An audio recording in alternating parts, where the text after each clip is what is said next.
So cryptocurrency is a little bit bipolar, and we technically got one of the biggest weeks ahead of us. Let's talk about it. Do a quick crypto roundup. Some of the things that I've been seeing inside the market, some of the narratives that I'm playing upon as we head to the next halving cycle, and how I plan on accumulating within the future. So if you like rants like this about crypto, make sure that you like, subscribe, hit the notification bell, and keep your favorite crypto and door-to-door entrepreneur in the algorithms. All right, family, let's get straight into it. So truth be told, I never wanted to play that role. A heart of gold was tainted by every friend or foe. I'll make it known, I always wanted to reach this mode. What's undisclosed, my kind nature won't be opposed. I gotta go, get out the way or become the road. A stepping stone, my 10 toes will be your home. I'm on a roll, no way that I could back down now. Heavy is the head that wears the crown. They done made me hit the kill switch. So you can see here, make sure we're rolling. All right. You can see here that the DXY is sitting at around 104. Now, I did a video on how important it is to accumulate as much as this DXY is above the 100-day moving average. But as you can see here from the Elliott wave absolute, it's really not giving me a direct answer on when we could potentially get under the 100-day moving average. As you can see, the RSI is starting to curl back up, and the DXY is a bit, well, it's not yet over but it's heading to that area where it could become oversold. And based on this chart here, it says the DXY really wants to kind of like trade sideways here over the 100-day moving average for I don't know how long. So that's the problem, family. I don't know how long that it will be above the 100-day moving average. I know a lot of people was asking me that question here. And then we got Elon Musk here, very concerned about a recession. As you see here, Musk believes that if the Fed announces a rate hike as expected, it would be a huge mistake. The decision would plunge the economy into an even more severe recession that what is already expected. If the Fed raises rates again next week, the recession will be greatly amplified, the billionaire said on December 9th in a message posted on Twitter. So Elon Musk himself is a little bit concerned about the recession, and a lot of people are calling a recession for the full 2023. And I'll show you a Bitcoin rainbow chart by the time the end of the video. Make sure that you guys also like and subscribe. But why is this important? Because, family, the recession will set us up for not just capitulation, but also an opportunity to accumulate. You can see here, Rich Dad Poor Dad, he just posted pensions are the next Lehman. So pensions are the next thing to break within the crypto market. And he says, what are you going to do? Will you get richer or poorer? People who own gold, silver, and Bitcoin, crypto, will get richer when Fed, Treasury, Wall Street pivots and print trillions of fake dollars. Fake money savers will be the biggest losers. Don't be a loser. And I also want to know what y'all think about his stance on why the US dollar became fake money. Rich Dad Poor Dad said here that when President Richard Nixon removed it from the gold standard in 1971, this is because rather than being tied to real money such as gold, it was tied to the full faith and credit of the United States.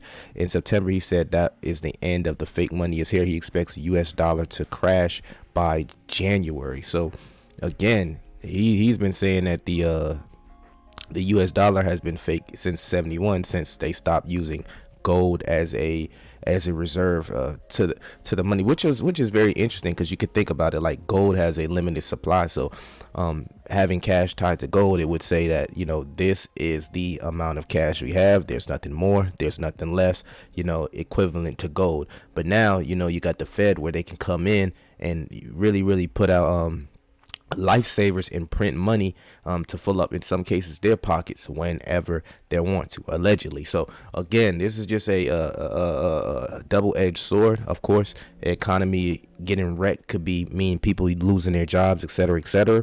But the ones that's going to continue to work, have a work ethic, and put forth an effort to actually get cash will be the ones that have cash to be able to invest.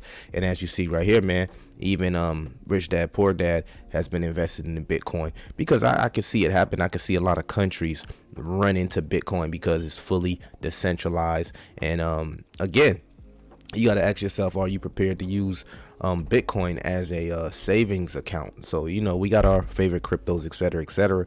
But you can see here, you know, Bitcoin is a great savings account because it's a scarcity. I mean, you're going to make more money with your Bitcoin opposed to a traditional savings account. It's durable and portable, so it's not like you gotta log a whole bunch of gold around. This is digital gold, so it's very portable, and it's decoupling traditional finance. As I stated earlier, I believe countries will pour money into Bitcoin as a lot of these sanctions, et cetera, all this stuff that's starting to happen with the traditional monetary system crashes. You can start to see countries actually pour money into Bitcoin, as you're seeing with El Salvador, in the constant growth of El Salvador, and to the lesser evil, less crime for El Salvador as well, and a store of value. And again, family, we'll be talking about the halving cycle a little later in the video, because I believe crypto will go parabolic after the halving cycle.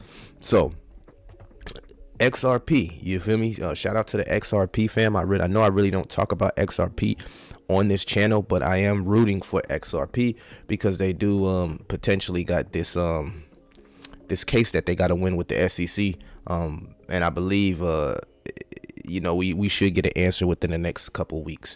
According to Michael Saylor here, who is a big Bitcoin maxi, he says the SEC should shut down all unregistered securities, including Ethereum, Solana, Sol, and Ripple XRP. What are your thoughts on Michael Saylor, the Bitcoin maxi, saying that all altcoins are securities? I'm not going to leave an opinion on it, but I'd love to know you guys' opinion. That's how I know you watched the video in the end. And we're going to let Charles here speak on what he thinks is going to happen with the XRP situation. I would believe that then Ethereum and Bitcoin would also be securities, and they'd be in a bigger debacle. And this problem with regulations through enforcement, there's not much you can do. Just any given Sunday, it's whoever the regulator decides to pick. And then there's a big fight. $100 million is spent. It's brutal and vicious, and a lot of hard feelings. And sometimes people win, sometimes people don't. I've heard rumors that the Ripple case will be settled December 15th, and we'll just see. And that could have catastrophic implications for the industry, one way or the other. So Charles, the founder of ADA, yes, Cardano, says he believed that they'll get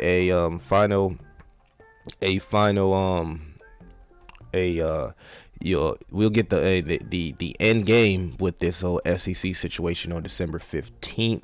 And yes, that's the founder of Cardano, Charles Hawkinson, also rooting for XRP. And I believe that if you are in crypto family, you should be rooting for XRP. Definitely should be rooting for XRP. We need XRP to win. A new narrative that I want to share with you guys is the DEX narrative. So you can see here, this is some of the volume that we're seeing from DEXs, man. DEXs are really starting to turn up the volume. As you can see from Superfly here, we'll set the example and go follow him. Go follow him on Twitter. He says trading volume on DEXs pushing to the numbers not seen in a peak bull market. I could see the evolving further into the next cycle. So a lot of people are predicting the volume for these decentralized exchanges, family, to go up. And you could check out something like cryptofees.info. It says crypto fees, there's tons of crypto projects. Which ones are people actually paying to use? So go do your research on something like a Uniswap, SushiSwap, PancakeSwap, etc. DYDX's many projects, Orion Protocol, just to name a few that kind of like fit that narrative. And there's many more exchanges that's going to spawn and birth within the bear market. The ones that's willing to build in the bear market will the ones that will prevail and do well in the bull cycle. And again, you want to get real crypto companies that actually generate money like a real business. And that's just another narrative to pay attention to. SushiSwap, Uniswap is some of the two big ones here. And if you see their volume start to shoot up, that's really telling you that people are lending their confidence more towards decentralized exchanges opposed to centralized exchanges like Binance, Crypto.com, Bybit, etc. So pay attention to some of these narratives that's going on. You can see here one of the things that I picked up here was the Big Four. So if you don't know what the Big Four, these are the Big Four accounting firms right here. And you can see, family, that they're slowly starting to invest into crypto.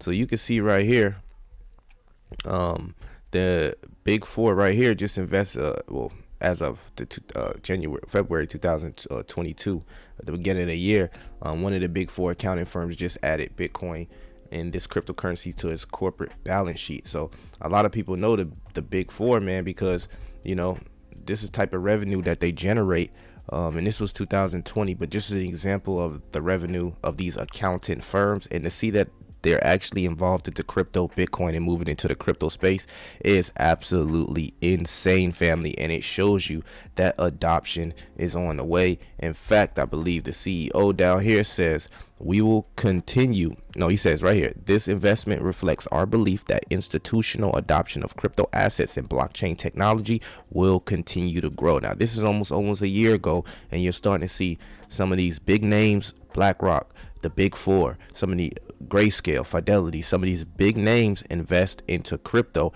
Here's Max Keiser, the #1 Bitcoin maxi and altcoin hater, speaking on the Big Four. I mean, here's an argument that people say, well, you know, the rich in America pay most of the taxes. And, you know, that's true, but on reported taxes. Because once you get to a certain income plateau, you don't report. And banks advertise that service. They're like, okay, you know, well, we won't go down that rabbit hole right here. But here's another. But people are not really paying their taxes here, is bottom line. Exactly. There's like $22 trillion in a floating pool of money that is managed by the 4 big accounting firms. The biggest accounting firms in the world manage a $22 trillion pool of capital that has never been taxed and will never get taxed. And that pool continues to grow. And it just kind of floats around. It floats around. In an untaxable From jurisdiction space. to that jurisdiction, through that loophole, so the big 4 accounting firms are the biggest crooks. You know the names. You know who they are. The Big 4. Yeah. They are the biggest financial crooks in the world. Well, he said it himself, man. This is Max Keiser, one of the top Bitcoin maxis here, calling the Big Four some of the biggest crooks in the world. But again, these huge companies that's holding, you know, huge amounts of revenue, billions and trillions of dollars, are starting to make their way into crypto. Y'all called for the institutional money. Well, here comes the institutional money. So don't be surprised that you get a lot of that volatility. But to be honest, from what I've researched, they say the more institutional money that gets into crypto, the less volatile it will be. I love to know y'all thoughts on them Big Four actually getting into crypto. I just found also found interesting Coin Codex Bitcoin prediction. Now, a lot of the experts are predicting a capitulation because of this recession, and as you can see right here, the 6-month prediction for Bitcoin is 10 grand, where we could finally see that floor that everybody is kind of like waiting for, and then maybe, you know, that's the last leg down. We just don't know how long it's going to take to actually get to 4. Will it be 3 months? Will it be 6 months? You know, will it be a full year of trading sideways? We'll just have to see, family. And you can see here the new volume 2 of the Bitcoin rainbow chart here actually splits it up into each halving cycle, which is great. I'm happy that they switched this, because now it makes a whole lot more sense. And you can see every time we got a top, you feel me, we got another, what's this, let me see, 12,